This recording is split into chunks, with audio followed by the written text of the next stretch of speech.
जय हिंद दोस्तों, नमस्कार। कैसे हैं आप सब? उम्मीद है एकदम शानदार, लाजवाब, ज़बरदस्त, बेहतरीन, जिंदाबाद होंगे और सभी प्यारे दोस्त अपनी तैयारी में एकदम शानदार अंदाज में जुटे हुए होंगे। आज की क्लास बस आज के लिए 8:30 बजे करवाई क्योंकि मेरी एक इन्फॉर्मेशन वीडियो अचानक से आ गई थी। शायद आप सभी को पता हो कि अपने यहाँ डिफेंस चैनल जो है उसका थोड़ा मैं ही देखता हूँ, जिम्मेदारी मेरी ही है। अंकित भाटी सर ही गाइड करते हैं, परंतु उनके पास बहुत सारे काम होते हैं, तो उस पर कोई भी बैच लाना है, कोई वीडियो लानी है, वो सारी चीज़ें मैं ही देखता हूँ। आज अचानक से इंडियन आर्मी के लिए बैच लेकर आना था, बड़ी भारी बच्चों की उनके लिए कॉल्स आ रही थी, बच्चे बहुत ज़्यादा परेशान थे। तो मैंने सोचा पहले तो आपकी क्लास के बाद ले आता हूँ, लेकिन बहुत ज़्यादा कॉल्स थी, तो मैंने कहा पहले इस वीडियो को ले आते हैं, फिर आपकी क्लास कर लेंगे। तो ये क्लास आपकी आज आधा घंटे कर लेंगे हम लेट, यानी कि 8:30 से 9:30 तक रह जाएगी। सॉरी, लेट होने का ये कारण था, माफ़ी चाहूँगा। स्वागत है आप सभी का आपके अपने परिवार रोजगार विद अंकित में। और कैसे हैं आप सब, एक बार बताइए। तो कल जो हमने पढ़ा था, मैं हर दिन क्लास शुरू होने से उससे एक क्वेश्चन पूछा करूँगा। आप सभी अगर उसका आंसर कर लेते हैं तो मैं मान लूँगा कि हाँ, आप रिवीजन करके आए हैं। क्लास के बारे में मैंने टाइम तो चेंज करा दिया था, पहले ही चेंज करा दिया था इसका टाइम 8:30 बजे। तो आप एक बार टाइम में देख लिया करो, कभी कभी ऐसी इमरजेंसी होती है तो मैं हमेशा आपका क्लास का समय चेंज करा देता हूँ पहले से पहले। ऐसा नहीं है कि 8 क्लास का समय है और 8:30 में आऊँगा, ऐसा नहीं है। तो कल की क्लास से एक क्वेश्चन मैं आपसे पूछना चाहूँगा कि मुझे ये बताइए, जो एसआई पद्धति है ये किस वर्ष में लागू हुई थी? एसआई पद्धति किस वर्ष में लागू हुई थी, यानी कि किस वर्ष में इस पर इम्प्लीमेंटेशन हो गया था? इस बात का जवाब सभी मेरे प्यारे दोस्त देंगे कि एसआई पद्धति किस वर्ष में लागू हुई थी। बताएंगे एक बार सभी। तो हमारे साथ अभी जुड़ चुके हैं आदित्य हैं, सुमित हैं, प्रशांत हैं और चंदन हैं, अंजू हैं, सचिन हैं, ब्रजेश हैं, दीनदयाल हैं, हिमांशु हैं, राज यादव हैं और विक्रम हैं, धनंजय हैं, मंगल हैं, वैभव हैं। जो कल आपकी बातें थी कि मैथ्स के टीचर चेंज करिए या रीजनिंग में आपको समझ में नहीं आ रहा था, वो मैंने अंकित भाटी सर तक पहुंचा दी थी सारी बातें।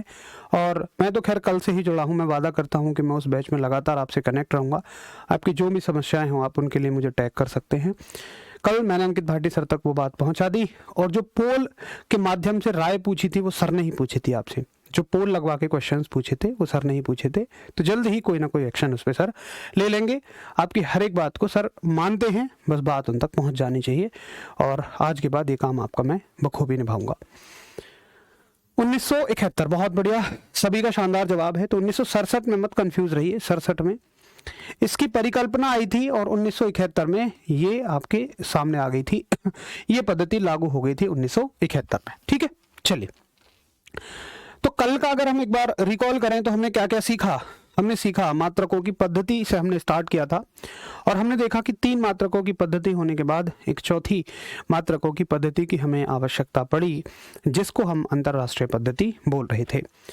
तो कल हमने बस ये देखा कि इंटरनेशनल सिस्टम कब आया, अंतरराष्ट्रीय पद्धति कब आई। इंटरनेशनल सिस्टम इसको इंग्लिश में बोलेंगे और हिंदी में इसको बोलेंगे अंतरराष्ट्रीय पद्धति। ठीक है,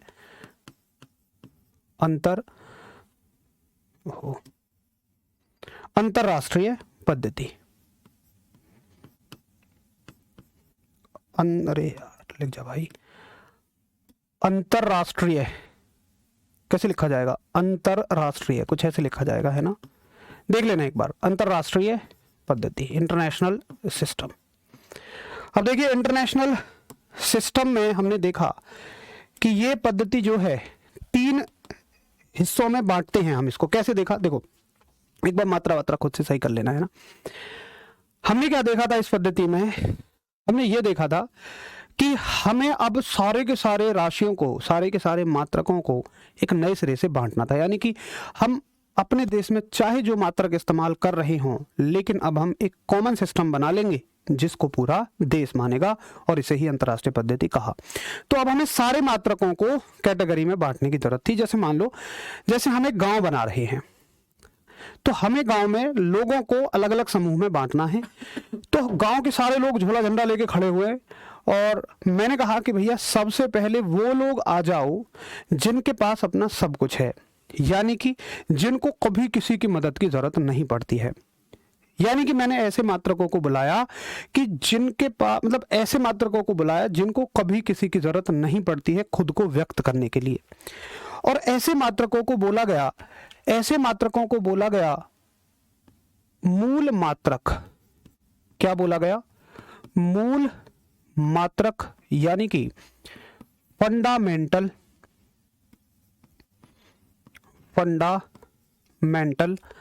यूनिट्स। ऐसे मात्रकों को बोला गया मूल मात्रक, फंडामेंटल यूनिट्स। अब देखो फंडामेंटल यूनिट्स क्या होती हैं? ये वो मात्रक हैं जिन्हें व्यक्त करने के लिए कभी किसी और की जरूरत नहीं होती है। ठीक है, देखो कैसे, ये देखिए, ये है वो 7 राशियां और उनके मात्रक।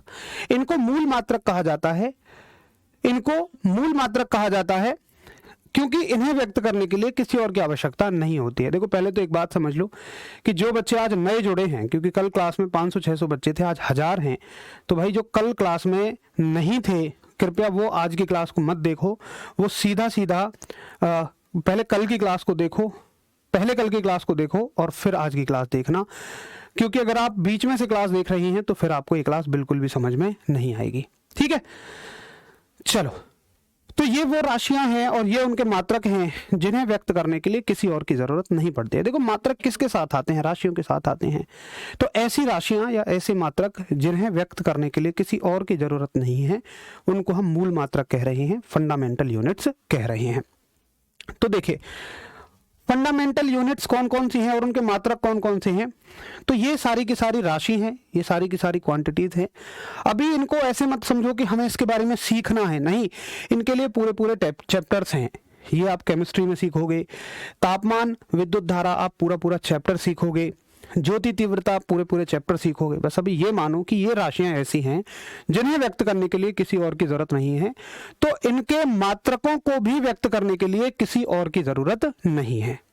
ठीक है, तो लंबाई का मात्रक क्या है? मीटर, द्रव्यमान का किलोग्राम है, समय का सेकंड है, विद्युत धारा का एम्पियर है, तापमान का केल्विन है, पदार्थ की मात्रा का मोल है और ज्योति तीव्रता का कैंडेला है। ये 7 राशियों के 7 मात्रक आपको एज इट इज याद कर लेने हैं। बाकी जितने भी मात्रक बनेंगे वो सब इनसे ही बनेंगे। ठीक है, क्या ये बात आपको समझ में आ गई? एक बार थम्स अप करिएगा। जिसने कल की क्लास नहीं देखी है भाई रिक्वेस्ट है प्लीज वो पहले कल की क्लास देखो, तब आपको समझ में आ जाएगा। ठीक है, क्योंकि ये क्लास कल से शुरू हुई है, कल भी हुई थी और आज भी हुई है। अब देखिए इनको शॉर्ट में क्या लिख देते हैं हम? मीटर को शॉर्ट में हम एम लिख देते हैं, किलोग्राम को हम केजी लिख देते हैं, सेकंड को एस लिख देते हैं, एम्पियर को ए लिख देते हैं, केल्विन को के लिख देते हैं, मोल को MOL लिख देते हैं और कैंडेला को CD हम लिख देते हैं। किसमें? शॉर्ट में। ये छोटा शब्द इनका हो जाता है। ठीक है, बिल्कुल शुरू से देखना पड़ेगा, मैं आपसे रिक्वेस्ट करता हूं। हाँ, आज बिल्कुल हम Abu Mohsin previous year questions भी कराएंगे। तो ये हो गए। क्या देखो, क्या इसको व्यक्त करने के लिए मुझे किसी और की जरूरत पड़ रही है? क्या मीटर को लिखने के लिए किसी और मात्रक की जरूरत पड़ रही है? किसी की जरूरत नहीं पड़ रही है। तो ये 7 राशियां कहिए या 7 मात्रक कहिए, कैसे हैं? व्युत्पन्न हैं। अब डेफिनेशन लिखो इसकी कि मूल है। मूल मात्रक कौन होते हैं? वे मात्रक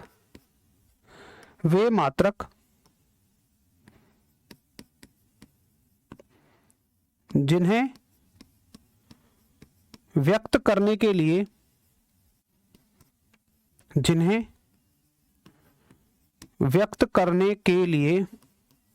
किसी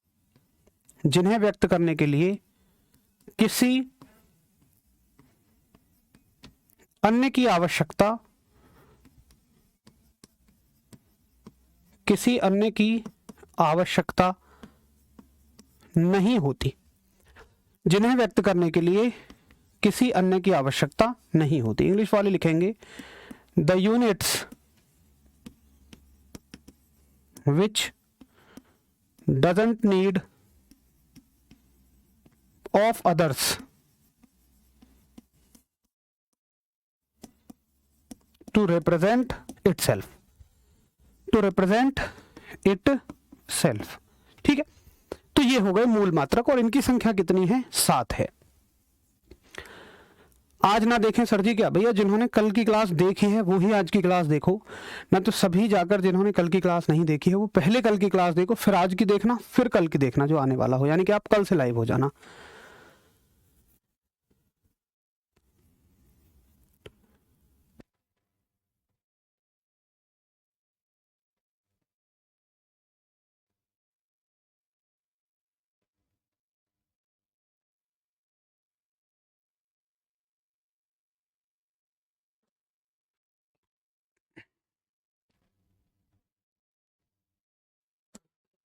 चलो एक बार सभी थम्स अप करें और फिर पहले इसको नोट कर लें और पहले इसको, जब तक नोट मत किया करिए जब तक मैं ना कहूं, ठीक है? फिर मैं आपको पूरा सीक्वेंस से नोट कराऊंगा, तो पहले आराम से इसको नोट कर लें और फिर बाद वाली स्लाइड को आप नोट कर लेना, ठीक है? नोट हो गया होगा। अब इसको नोट कर लो। देखो जहां ज्यादा लिखना पड़ेगा इंग्लिश हिंदी में, जहां पर समय बहुत ज्यादा लग जाएगा,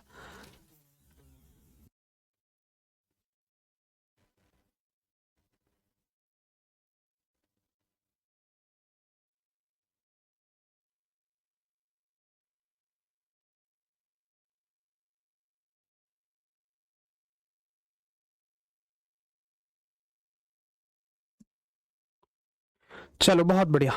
एक बार सभी का जब नोट हो जाए तो प्लीज एक बार थम्स अप कर देना।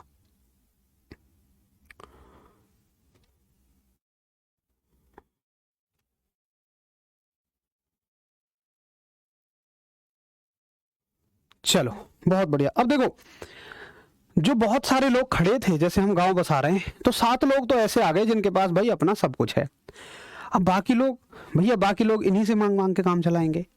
तो जो इनसे मांग मांग के काम चलाएंगे, यानी कि ऐसे मात्रक जो इनकी ही मदद से बनेंगे, उनको क्या बोलते हैं शेरो? उनको बोलते हैं हम व्युत्पन्न मात्रक। तो इस सिस्टम में, अंतरराष्ट्रीय पद्धति में, जो दूसरे तरह के मात्रक होते हैं वो कौन से होते हैं आपके? वो होते हैं व्युत्पन्न मात्रक। कौन से मात्रक होते हैं? व्युत्पन्न मात्रक, यानी कि ड्राइव्ड यूनिट्स। ड्राइव्ड यूनिट्स, ठीक है? अब ड्राइव्ड यूनिट्स क्या होती हैं? ऐसे मात्रक जो मूल मात्रकों की सहायता से बनाए जाते हैं। पहले एग्जाम्पल देख लो, आराम से तुम नोट करते रहना। फिर कैसे?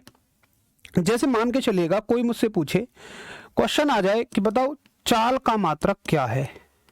चाल का मात्रक यानी कि unit of speed, unit of speed, ठीक है? तो अगर आपको चाल का मात्रक पता करना है तो मैंने कहा था हम कुछ भी रटेंगे नहीं, हम पहले उसका फॉर्मूला देखेंगे। अगर आपको मात्रक निकालना है तो आपको चाल का सूत्र आना चाहिए। तो चाल का सूत्र है दूरी बटे समय, ठीक है? यानी कि स्पीड का फॉर्मूला है, स्पीड का फॉर्मूला है डिस्टेंस अपॉन टाइम। स्पीड का फॉर्मूला है डिस्टेंस अपॉन टाइम, ये सूत्र हो गया।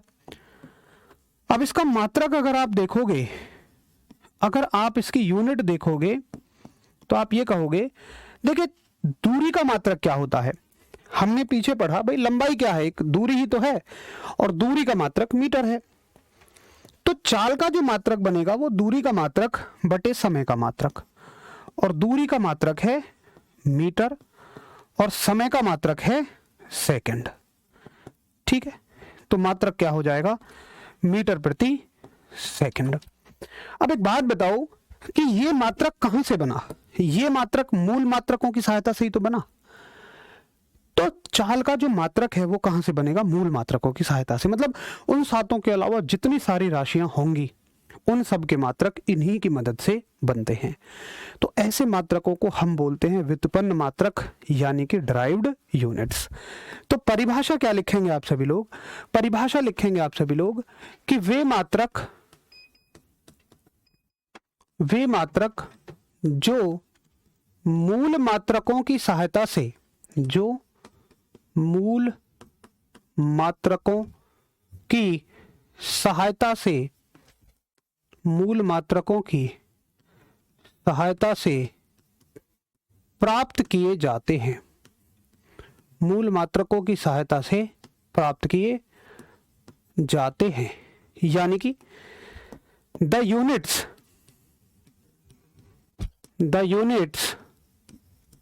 which are derived from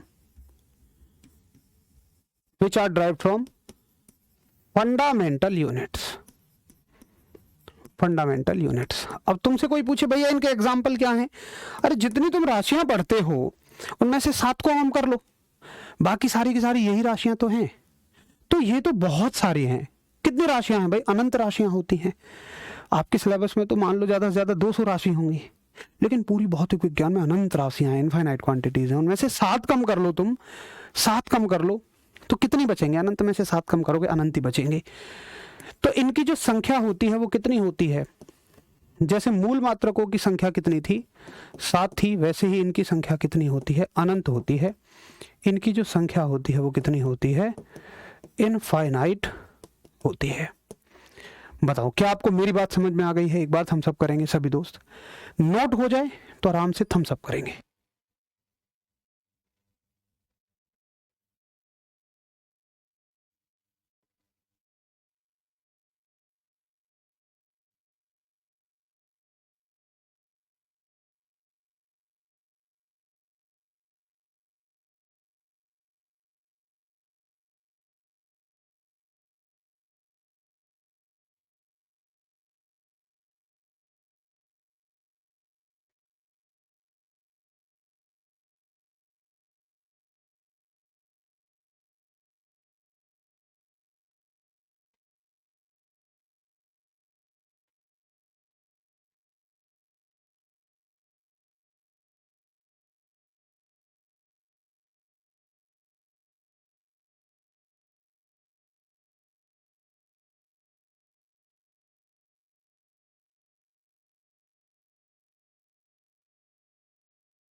बहुत बढ़िया, वेरी गुड।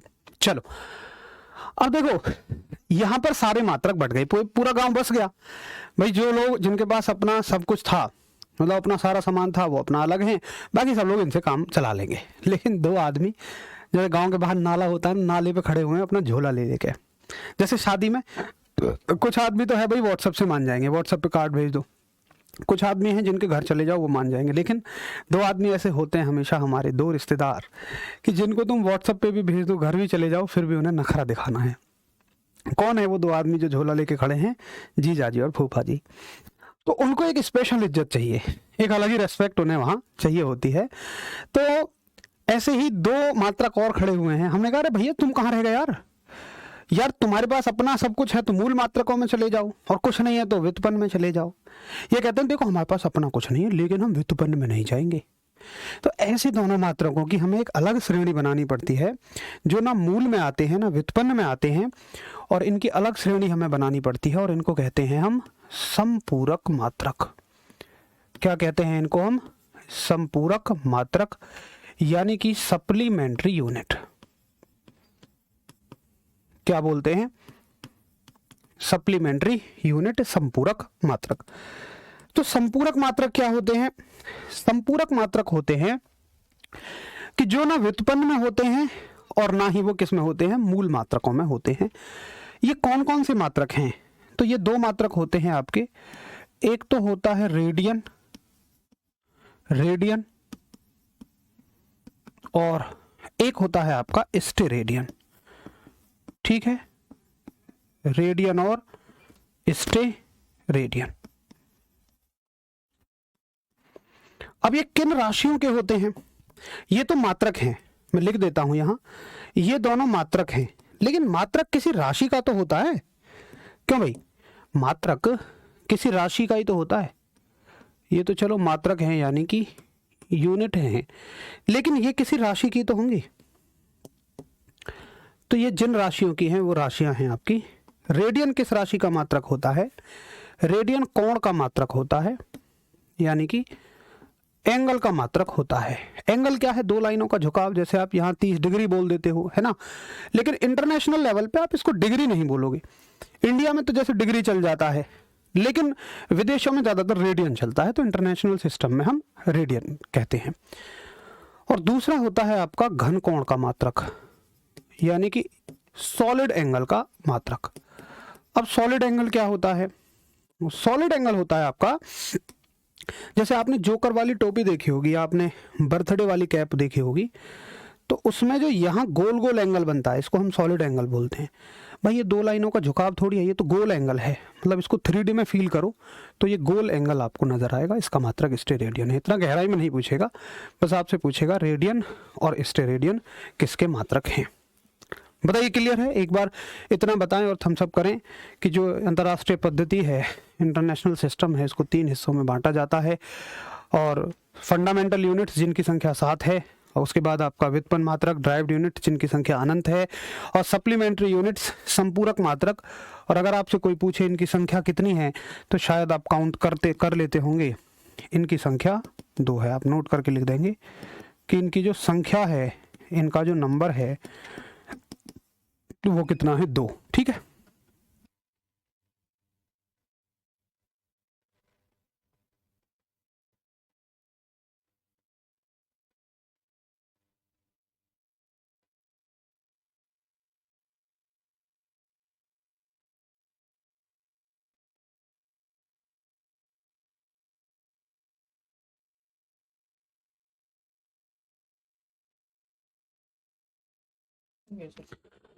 चलो बहुत बढ़िया। ये बॉडी मुझे दे दो, ये हाथ मुझे दे दे गब्बर, ये कहना चाह रहे हो तुम, ऐसा नहीं हो पाएगा, ये संभव नहीं है। चलो बहुत बढ़िया, तो ये समझ में आ गया। एक बार इतने से ना प्रीवियस ईयर क्वेश्चंस देख लेते हैं कि क्या क्या क्वेश्चंस आपके एएलपी में पूछे गए हैं। चलो, तो ये रहे सारे के सारे प्रीवियस ईयर क्वेश्चंस जो एएलपी और उसमें आधारित परीक्षाओं में आए हैं। सॉरी, डेट लिखना रह गया है, मैं डेट कल से लिख के लाया करूंगा कि ये किस परीक्षा में आए हुए हैं। तो देखो एक बार, अंतर्राष्ट्रीय मात्रक पद्धति इस वर्ष में स्थापित की गई थी, स्टैब्लिश का ईयर है। अब ये अलग ही सवाल है। अब बताओ इसमें क्या आंसर करोगे तुम? ना तो इसमें 1960 है, मैं कह रहा हूँ इस क्वेश्चन में बहुत कंफ्यूजन होता है। ना तो इसमें 1960 है और ना ही ना तो इसमें 1967 है और ना ही इसमें 1971 है। अब बताओ तुम इसमें कौन सा आंसर ऑप्शन करोगे अगर ऐसा क्वेश्चन आ जाए? बताइए। ये क्वेश्चन आया हुआ क्वेश्चन है, मैं आपको इसलिए लेके आया हूं क्योंकि ये गलत सवाल भी पूछे जाते हैं। तो इसमें तो कोई आसपास भी नंबर नहीं है कि 60 हो या 61 हो, 67 का 68 कर देते भाई, 71 का 72 कर देते, तो फिर ऐसे क्वेश्चंस पे सबको नंबर मिलते हैं। बाकी आप अभी के लिए ये कर लो कि 1967 और करेक्ट आंसर ऑप्शन 2 कर लो। ठीक है, चलो बहुत बढ़िया। ऑप्शन में आंसर नहीं है, यही तो पहचानना है। Very good, very good. मैं इसलिए लेके आया हूं इस क्वेश्चन को, मैंने ऑप्शन भी नहीं बदले क्योंकि कभी कभी ऐसे क्वेश्चंस भी पूछ लिए जाते हैं ताकि आप अलर्ट रहें। बहुत बढ़िया। अगला सवाल देखो, घन कोण की इकाई क्या है? What is the unit of cube angle? Cube angle भी बोल देते हैं, सॉलिड एंगल भी बोल देते हैं। बताइए क्या आंसर आप सभी लोग करेंगे?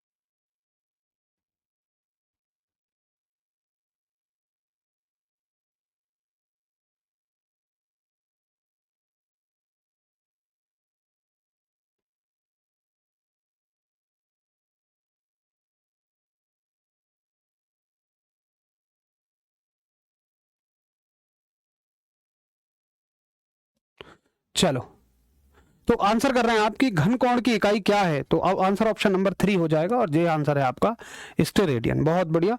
अगला सवाल करिए, मापन इकाइयों की सीजीएस प्रणाली का क्या अर्थ है? बताइए। मापन इकाइयों की सीजीएस प्रणाली का क्या अर्थ है? एक बार सभी इसका आंसर करेंगे। और ये सब प्रीवियस ईयर क्वेश्चन है, रेलवे की परीक्षाओं के, एएलपी के होंगे या अन्य परीक्षाओं के हैं। बाकी कल से इन पर प्रॉपर डेट लिखेंगे ताकि हमें अंदाजा लगे। एएलपी की परीक्षा आपकी 2019 वाली परीक्षा, मतलब 2019 की भर्ती की आई थी, और एक 2018 में परीक्षा हुई थी। बाकी ग्रुप डी की हो गई है। और आरआरबी जेई स्तर के लेने का कोई फ़ायदा नहीं है, इसमें हम एनटीपीसी के रखेंगे, तो वो सारे क्वेश्चन हम इनमें शामिल कर लेंगे। बहुत ही बढ़िया। मापन इकाइयों की सीजीएस प्रणाली का क्या अर्थ है? तो आप सभी का आंसर है C is the correct answer option. नहीं, अच्छा पिछले वाले का कर रहे होंगे।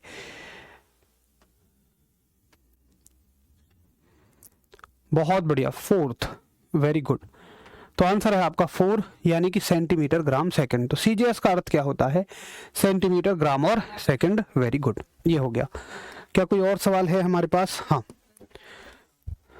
इस सवाल को करिए, कैंडला किसका मात्रक है? सवाल है आपके सामने, कैंडला किसका मात्रक है?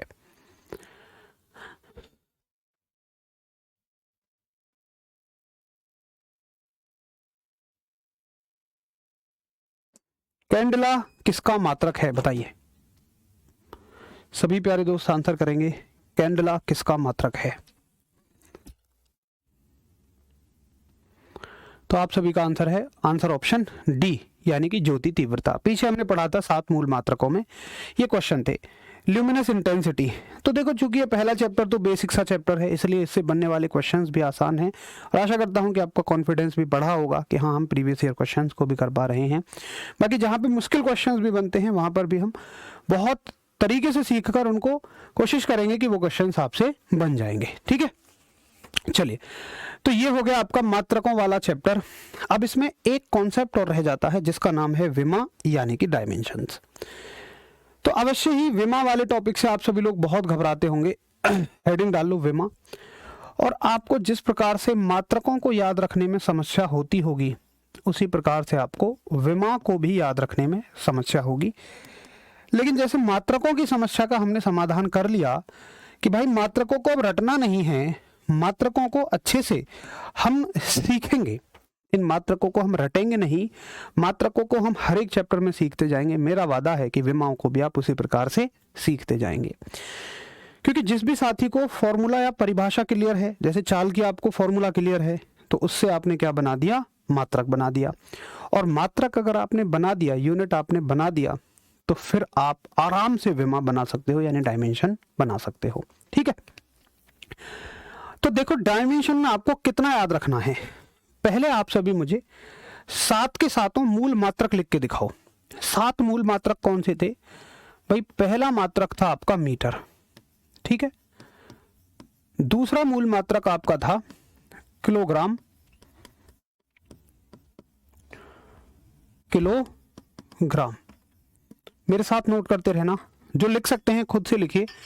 तीसरा मात्रक, ऐसा नहीं है कि कौन सा किस नंबर पे आएगा, आप चाहे जहां किसी को लिख लो, कोई फर्क नहीं पड़ता। सेकंड था। अगला आपका केल्विन था, तापमान का मात्रक केल्विन।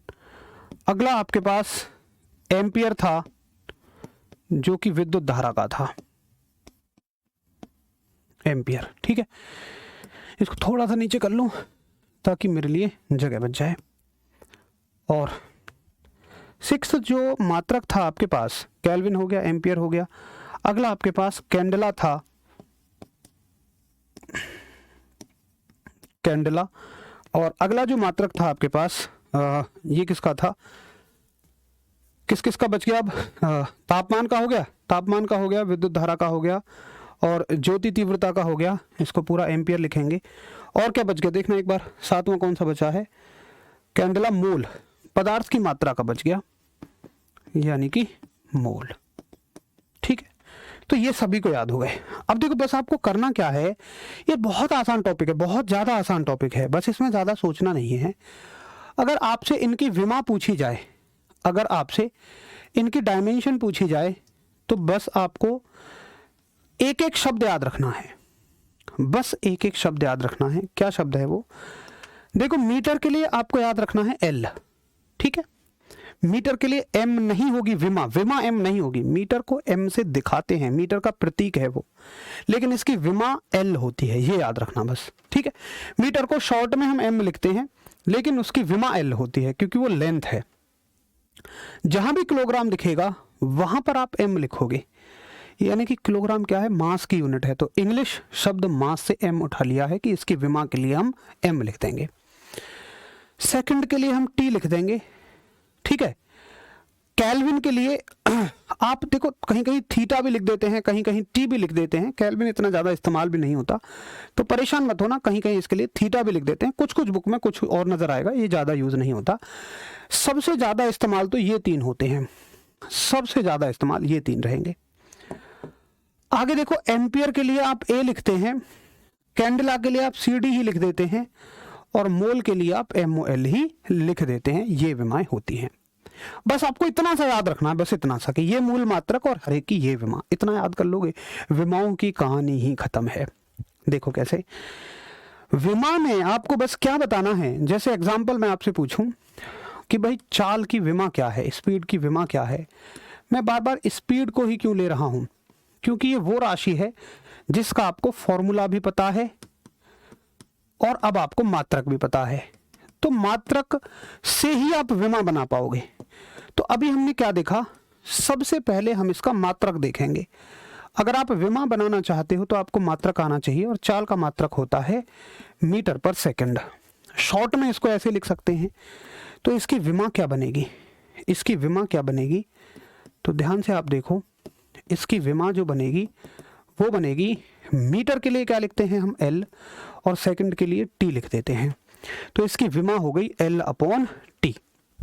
अच्छा, T की कितनी घात है, 1 घात है, तो या तो ऐसे देगा या कभी कभी ऐसे भी दे देता है, इस T को ऊपर ले जाएगा। तो जो पावर नीचे प्लस की होती हैं, अगर 1 के साथ कोई निशान नहीं लगा हुआ तो ये प्लस का माना जाएगा, वो ऊपर जाके माइनस की हो जाएंगी, तो ऊपर जाके किसकी हो जाएंगी, माइनस की। और प्रॉपर तरीका ये होता है कि बॉक्स में बंद करें, लेकिन कोई बात नहीं, हम बॉक्स में नहीं भी बंद करेंगे तो भी चल जाएगा। तो ये हो गया आपका LT-1। तो विमा या तो L/T हो जाएगी, LT-1 हो जाएगी। बस आपको मात्रक देखना है और विमा लिख देनी है। हम हर चैप्टर में विमाओं को सीखेंगे। बताओ तरीका कैसा लगा, कि विमा आपको कुछ भी नहीं रटनी पड़ेगी, और लोको पायलट के स्तर पे, टेक्नीशियन के स्तर पे विमाएं बहुत इंपॉर्टेंट हो जाती हैं, मात्रक बहुत इंपॉर्टेंट हो जाते हैं, इसलिए इनको सीखना बहुत ज़्यादा ज़रूरी है। एक बार थम्स अप करें, हाँ हमें समझ में आ गए।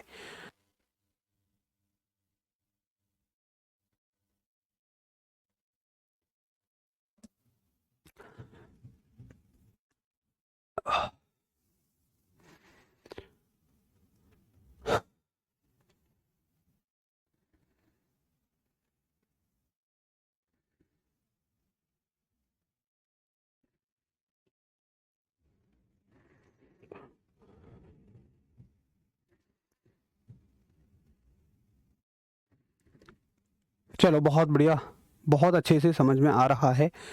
आशा करता हूँ यार आपका कॉन्फिडेंस भी बढ़ रहा होगा, और सबसे ज़्यादा ज़रूरी चीज़ तो देखो कॉन्फिडेंस ही है।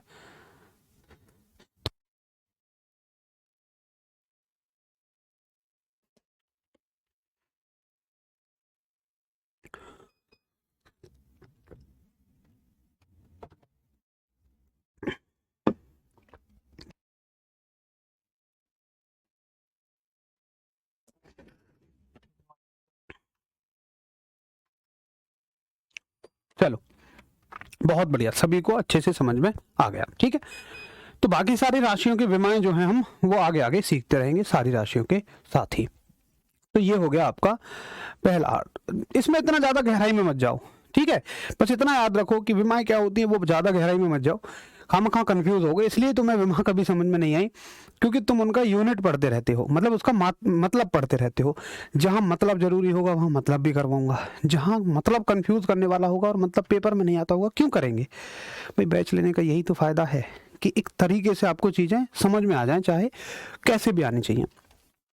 तो ये हो गया आपका पहला चैप्टर, यानी कि मात्रक। अब दूसरा चैप्टर है हमारा सिलेबस में।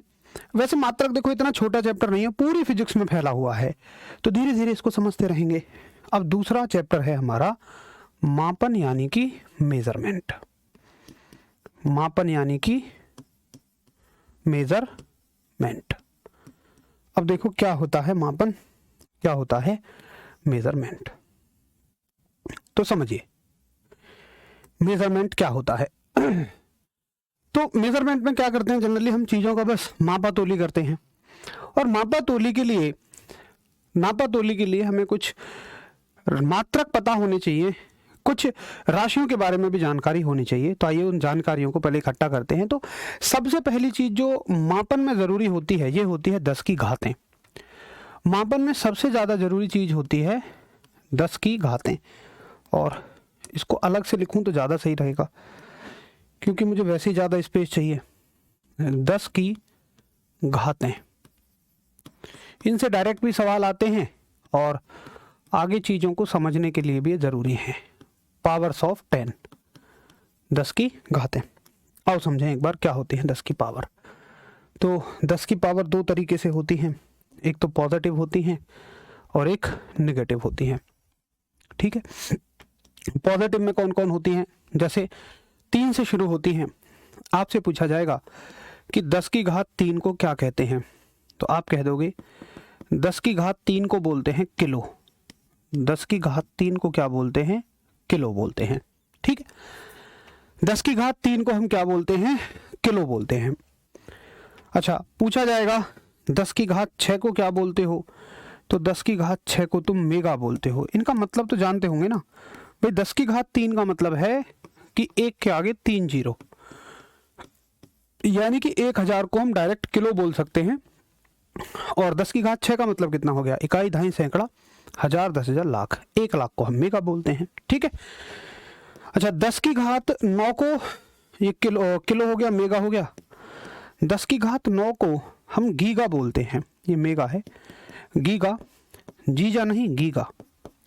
तो देखो, बड़े ही बेसिक सवाल तो ये बनते हैं, बहुत बेसिक जब बनेंगे कि जैसे पूछ लिया गया 1 किलो वॉट में कितने वॉट, 1 किलो वॉट में कितने वॉट, तो तुम कहोगे किलो की जगह लगाएंगे 1000 या 10 की घात 3 और लिख देंगे वॉट।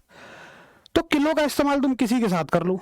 एक बेस यूनिट होती है, बेस यूनिट का मतलब आधार मात्रक, जैसे शक्ति का मात्रक वॉट है तो उसके साथ तुम किलो लगा लो, किलो वॉट, मेगा लगाओ मेगावाट, गीगा लगाओ गीगावाट। मीटर है, आधार मात्रक मीटर हो गया, उसके साथ किलोमीटर लगा दो, चाहे आप मेगा मीटर लगा लो, चाहे आप गीगा मीटर लगा लो, कुछ भी। तो इनका इस्तेमाल हम कहीं भी कर सकते हैं। और ये तो बड़े बेसिक से सवाल है ना। ऐसे क्वेश्चन भी आते हैं, लेकिन ये क्वेश्चंस भी बहुत पूछे जाते हैं रेलवे में। तो चूंकि साइंस एक बड़े नंबर का वेटेज रखती है, तो फिर ऐसे क्वेश्चंस के बनने के चांस भी रहेंगे। आगे देखो, अब आती है ऋणात्मक पावर, नेगेटिव पावर्स। तो नेगेटिव पावर्स तो हम बिल्कुल 1 से लेके चलेंगे। इसके लिए इनकी बाउंड्री बना देते हैं ना, ये हो गई बाउंड्री। तुम अब इधर रहो। अब देखो, ऋणात्मक पावर 10 की पावर -1 से शुरू होंगी, सॉरी 2 से। चलो 1 भी देख लेते हैं। 1, 2, फिर 3, और फिर सारी की सारी पावर 3 के ही गुणज में। 3, 6, 9, उसके बाद 12, 3 के गुणज में चलते रहेंगे, 12, उसके बाद 15, उसके बाद 18, उसके बाद 21 और इसके बाद 24। ठीक है, 10 की घात -24। अब सुनो कि -1 को क्या बोलते हैं, तो -1 को बोलते हैं डेसी। क्या बोलते हैं? 10 की घात -1 को डेसी। और 10 की घात -1 का अर्थ क्या है? 10 की घात -1 का अर्थ है 1/10, यानी कि जिस भी मात्रक के साथ आप इसे लगाओगे, जैसे मान लो मैंने मीटर के साथ लगा दिया, मैंने कहा डेसी मीटर, मैंने ये कहा डेसी मीटर, डेसी मीटर। तो मेरे कहने का मतलब है, मैं मीटर के 1 मीटर के 1/10वें हिस्से की बात कर रहा हूं। यानी मैंने 1 मीटर को 10 हिस्सों में तोड़ा है और उसका एक हिस्सा जो आया है उसको हम डेसी मीटर कहेंगे। ठीक है। वैसे 10 की घात -2 का अर्थ भाई 1 के नीचे 2 जीरो, तो 1/100 हो जाएगा। तो 10 की घात -2 क्या बनेगा? सेंटी। 10 की घात -2 क्या बनेगा? सेंटी। 10 की घात -3 क्या बनेगा? ये बनेगा मिली। 10 की घात -3 बनेगा मिली। 10 की घात -6 क्या बनेगा? माइक्रो। 10 की घात -6 को हम लिखते हैं माइक्रो, और 10 की घात -9 को हम लिखते हैं नैनो। ठीक है। 10 की घात -12 को हम लिखते हैं नैनो हो गया पीको, पीको। और अब देखो ये तो 12 तक तो ठीक है, नॉर्मल है, लेकिन 12 के बाद इन्हें याद रखना मुश्किल हो जाता है। ये तो यूज भी होंगे तो आपको समझ में भी आते रहेंगे, लेकिन आगे इनको याद रखना मुश्किल है। तो मैंने एक ट्रिक बनाई हुई है। क्या? फैजी। फैजी कौन थे? अकबर के दरबार में एक रत्न। तो 15, 18, 21, 24 के लिए फैजी नाम याद रखना। एफ से क्या हो जाएगा? फेमटो, या इसी को हम फर्मी भी बोलते हैं। तो 10 की पावर -15 को कितना बोल देंगे हम? फर्मी बोल देंगे। 10 की पावर -18 को हम एट्टो बोल देंगे, एट्टो। 10 की पावर -21 को हम जेप्टो बोल देंगे, जेप्टो। और 10 की पावर -24 को हम योक्टो बोल देंगे, यानी कि योक्टो। आगे बात समझ में? तो ये हो गया सारी की सारी पावर्स। बस इनको आपको सीधा सीधा याद रखना है। अब देखो कुछ के सिंबल भी होते हैं। सिंबल का मतलब छोटे में लिखना हो। भाई सिंबल का मतलब है जैसे हमने METER मीटर को ना लिख के सिर्फ M लिख दिया, तो ये शॉर्ट फॉर्म हो गई। तो इनको शॉर्ट में भी लिख सकते हैं कुछ कुछ को। जैसे माइक्रो को शॉर्ट में लिखना चाहते हैं तो म्यू कह दो। म्यू क्या होता है? यू में एक डंडा नीचे की तरफ खींच दो, माइक्रो हो गया। अब देखो इनमें ना मैंने तो 3 के गुणज में लिखी थी, एक पावर और बचती है, उसको और ऐड कर लेना। ये होती है आपकी 10 की घात -10। तो 10 की घात -10 को हम बोलते हैं एंगस्ट्रॉम। इसको और फिट कर लेना। आप इसके नीचे लिख लेना चाहे एंगस्ट्रॉम, ठीक। 10 की घात -10 को हम बोलते हैं एंगस्ट्रॉम, और एंगस्ट्रॉम को हम दिखाते हैं ए के ऊपर 0 लगा के। इसका भी सिंबल है, बाकी किसी का कोई सिंबल नहीं होता है, केवल इसी का सिंबल है, ठीक है।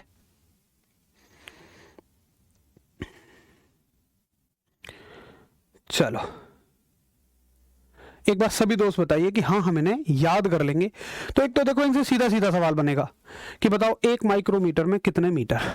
अभी मैं क्वेश्चंस बताऊंगा, पहले आप इसको नोट कर लो, बस इसको नोट करिए, फिर हम इनसे बनने वाले एक बार सवाल देखेंगे।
चलो बहुत बढ़िया, तो सभी को समझ में आ गया, याद हो गया, ठीक है।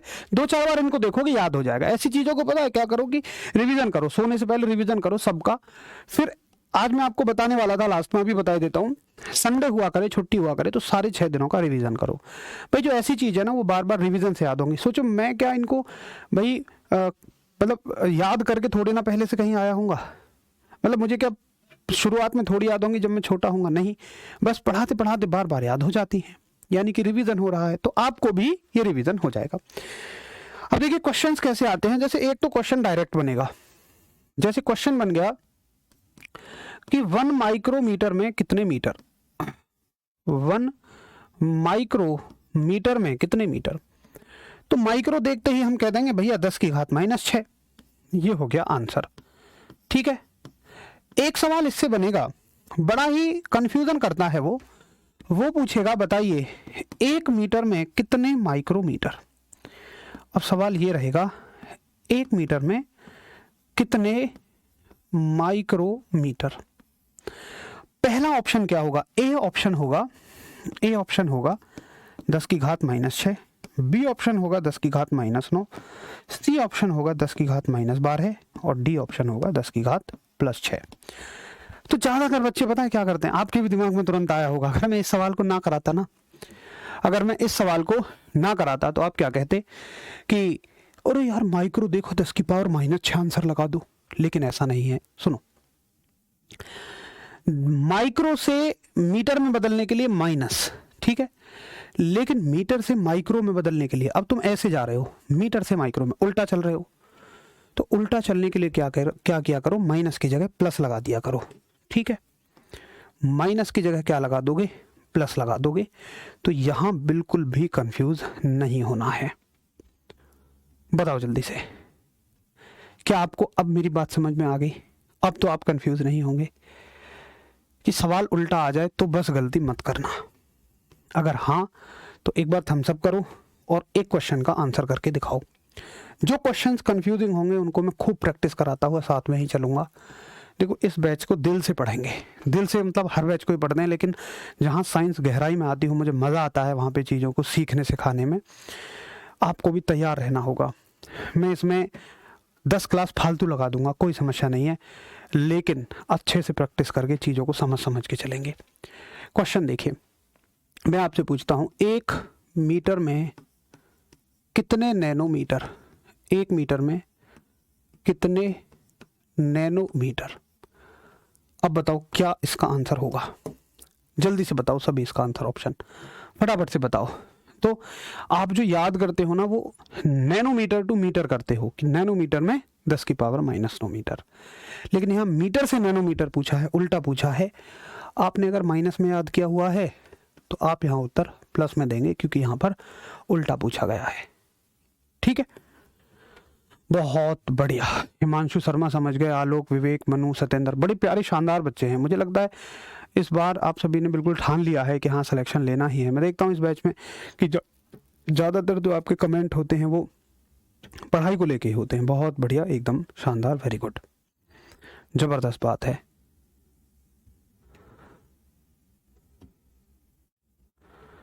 ठीक है, चलो बहुत बढ़िया। तो याद रखना कि हमसे उल्टा पूछा गया है या सीधा पूछा गया है, उसी हिसाब से हम लोग इसका आंसर कर देंगे। तो ये हो गए आपके मापन से संबंधित प्रश्न, 10 की घातों से संबंधित प्रश्न। अभी मापन में और भी सवाल पूछे जाते हैं, लेकिन अगर उस टॉपिक को स्टार्ट करूंगा तो मुझे कम से भी कम फिर 20 मिनट चाहिए होंगी, और हमने चूंकि इस क्लास का समय 9:30 तक रखा था, 50 मिनट हमारी क्लास हो गई है, बस 10 मिनट बचे हैं, वो टॉपिक आधा रह जाएगा।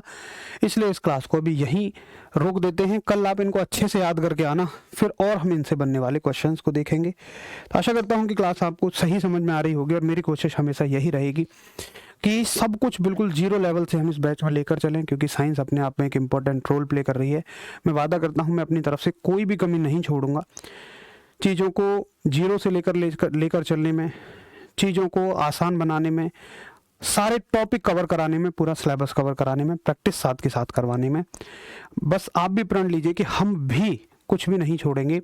पहली बार भी आप फिजिक्स पढ़ रहे हैं, मेरा वादा है आपको लगेगा नहीं आप पहली बार पढ़ रहे हैं, या आपको ऐसा लगेगा नहीं कि पहली बार पढ़ रहे हैं तो कोई घाटा है। बस आप भी ये मानकर चलिए कि रिवीजन करना ही करना है। देखो, अगर तुम रिवीजन नहीं करोगे हर दिन, और संडे को रिवीजन पूरे 6 दिन के पढ़ाए हुए का, अगले संडे को पूरे 12 दिन के पढ़ाए हुए का, अगले संडे को पूरे 21 दिन के पढ़ाए हुए का, 18 दिन के पढ़ाए हुए का, तो चीज़ें बिल्कुल बेकार हो जाएंगी। अगर आप लंबे समय तक चीज़ों को याद रखना चाहते हैं तो आपको मल्टीपल रिवीजन करने पड़ेंगे। आपको कोई भी चीज़ कितनी ही बेहतर समझ में आ जाए, देखो साइंटिफिक रीज़न है इसका, 1 मिनट लूँगा, कि हमारा दिमाग भूलने के लिए बना होता है। क्योंकि दिन भर में हम खाम खा की कितनी चीज़ें देखते हैं, बस में बैठे हैं खाम खा की दुकानों के नाम ही पढ़ते चले जाते हैं हम, है ना, सोहन पूड़ी वाला, गोयल हार्डवेयर, ये दवा खाना, कुछ भी जो भी समझ में आया उसे पढ़ते जा रहे हैं। अब जब हमने पढ़ा तो दिमाग ने उसको स्टोर कर लिया, दिन भर की इंफॉर्मेशन दिमाग ने स्टोर कर ली। आज वो उसको स्टोर रखेगा, आज मतलब 24 घंटे बाद, कल शाम तक वो देखेगा कि इसने 24 घंटे में जो याद किया है, क्या इसने उसको दोबारा रिवाइज किया है। रिवाइज करने का मतलब आप दिमाग को ये याद दिलाते हो कि भैया ये मेरे लिए इंपॉर्टेंट है, तो दिमाग उसको हमारी परमानेंट मेमोरी में डाल देता है। 24 घंटे तक ये टेम्परेरी में रहेगा। जिसको आपने रिवाइज कर लिया, दिमाग को याद दिला दिया कि ये मेरे लिए इंपॉर्टेंट है, वो उसको टेम्परेरी में डाल देगा, बाकी सबको मिटा देगा ना। तो याद कर लो कि 6 महीने पहले आपने दुकान पर क्या पढ़ा था, कुछ नहीं याद होगा। लेकिन जिन चीज़ों को आपने रिवाइज किया वो आपको बिल्कुल फिंगर टिप्स पे हो गई, कंठस्थ हो गई हैं। जोड़ के सवाल देखो, क्या आपने रटे? नहीं, आपने सीखे, और सीखने से वो चीज़ें आपको हमेशा के लिए याद हो गई। तो रिवीजन बहुत ज़्यादा ज़रूरी है, ये वाकई साइंटिफिक वे है इस चीज़ के लिए। अच्छे से रिवाइज करिए अगर आप वाकई सिलेक्शन लेना चाहते हैं। मेरे कहने से बस आप 21 दिन रिवीजन करके देख लीजिए, 3 हफ्ते, वाकई आपको अपने आप में बहुत बहुत ज़्यादा चेंजेस नज़र आएंगे। तो शुरू हुआ है बैच, अभी बहुत ज़्यादा क्लासेज नहीं निकली हैं। अगर सच में आप इस बैच को सफल बैच बनाना चाहते हैं और अपनी ज़िंदगी का आखिरी बैच बनाना चाहते हैं पढ़ाई के स्तर पे, मतलब इस स्तर पे, आप बड़ी नौकरी की तैयारी करना वो अलग बात है, लेकिन अगर आप ये चाहते हैं ठीक है भैया बहुत हुआ, अब सिलेक्शन ले ही लेना है, तो फिर आप रिवीजन करना जरूर शुरू करिए। मिलते हैं कल, तब तक के लिए सभी को नमस्कार, धन्यवाद।